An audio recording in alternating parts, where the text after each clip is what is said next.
Merci, Monsieur le bourgmestre.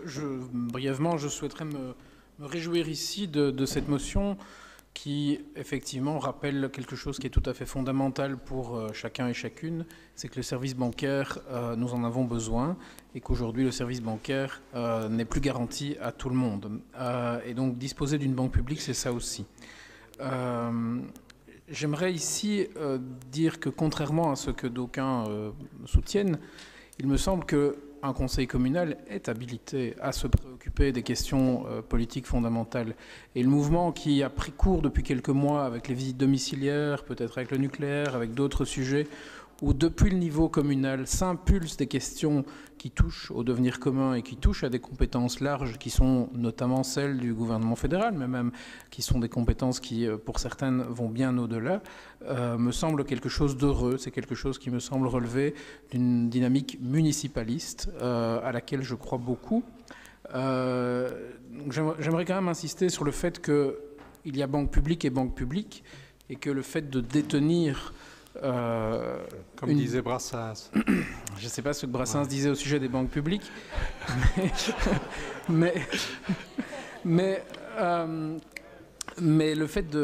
qu'une banque soit détenue par l'État ne veut pas pour autant dire que cette banque pratique une politique de banque publique. Et donc, il y a là, en creux, et se dessine à travers cette motion en creux, la critique d'une absence de politique bancaire qui a été patente depuis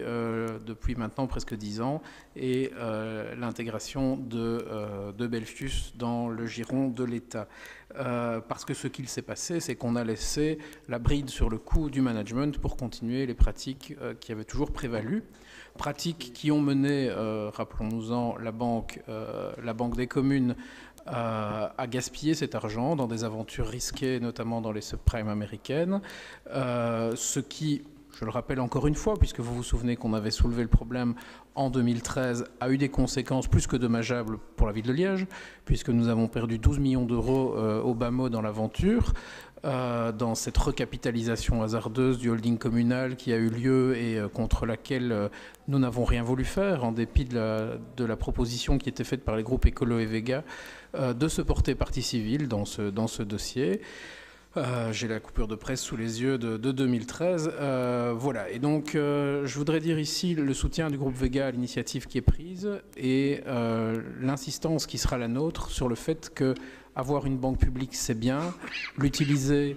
la faire vivre, la surveiller et veiller à ce qu'elle reste fidèle à sa mission, c'est encore mieux. Et à ce titre, il faudra tirer les leçons du cataclysme précédent et notamment du fait que les administrateurs publics nommés au sein du holding communal et au sein de Dexia à l'époque n'ont pas joué leur rôle, n'ont pas été capables de détecter les dérives, n'ont pas été capables d'observer que cette banque allait au fiasco, notamment à travers ses investissements dans les subprimes américaines. Autrement dit, la banque publique dont nous rêvons n'est pas une banque qui est uniquement contrôlée par des administrateurs publics dont c'est un mandat parmi 25 autres. La banque publique dont nous rêvons,